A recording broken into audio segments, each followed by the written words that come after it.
आज लखनऊ के इंदिरा गांधी प्रतिष्ठान में जगत गुरु शंकराचार्य स्वामी श्री अविमुक्तेश्वर आनंद सरस्वती महाराज ने गौ प्रतिष्ठान आंदोलन और गौ ध्वज स्थापना के लिए भारत यात्रा का आयोजन किया। उन्होंने कहा कि भारत में गाय की सबसे बड़ी प्रतिष्ठा है, जहां घर की पहली रोटी गाय के लिए बनाई जाती है।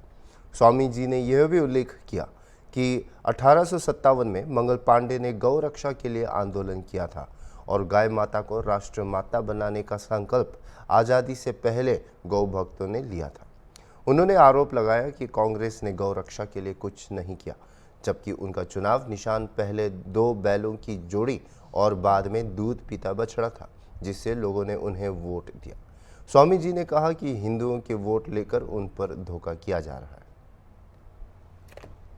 आप नहीं खा सकते, ये हमारा कहना है। गाय का मांस जब आप काट करके खाते हो तो हमको चोट लगती है। 100 करोड़ से ज्यादा हम हैं और हमें चोट लगाने वाला भोजन करने का हमारे ही देश में रहने वाले किसी नागरिक को अधिकार नहीं है। अगर ऐसा सोचा जाए कि सब एक मत के हो जाएंगे तो कभी नहीं होता है। इसलिए बहुमत की व्यवस्था बनाई गई है। इसलिए इस देश का बहुसंख्यक जो चाहेगा वही खाया जाएगा अल्पसंख्यकों के द्वारा। अल्पसंख्यक ये नहीं कह सकते कि ये तो हम खाना हमारा अधिकार है। अगर आपका अधिकार है तो आप अपने शरिया वाले कानून के देश में चले जाइए, अपने बाइबिल वाले कानून के देश में चले जाइए और अपने दूसरे देश में चले जाइए।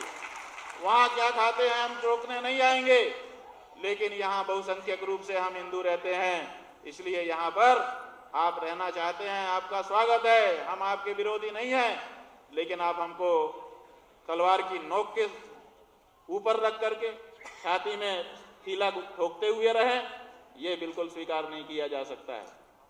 तो ऐसी परिस्थिति में गाय के बारे में विशद चर्चा की आवश्यकता है। और अब हमने ये कहा है कि हमने पहले कांग्रेस पे भरोसा किया कि ये गौ हत्या बंद करेंगे, उन्होंने नहीं किया, हमने उनको कहीं का नहीं छोड़ा। हमने भाजपा पे भरोसा किया कि ये गौ हत्या बंद करेंगे, उनका भी रिजल्ट सामने है, उनको भी हम मिटा देंगे, मटिया मेट कर देंगे। लेकिन फिर किसको चुनेंगे? फिर कोई आप आएगा, कोई बाप आएगा, कोई टाप आएगा, कोई चाप आएगा।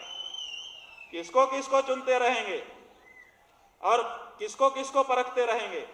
इसलिए अब हमने ये कहा है कि अब हम उसी को वोट देंगे, सनातन धर्मी, जो सबसे पहले शपथ पूर्वक घोषणा करेगा कि अगर हम आपके वोट से जीतते हैं और संसद में, विधानसभा में, म्युनिसिपैलिटी में कहीं पर भी जाते हैं, तो जैसे हमारे घर में पहली रोटी गाय की होती है, ऐसे पहला कानून गौ माता के प्राण और उनकी प्रतिष्ठा की रक्षा का हम बनाएंगे।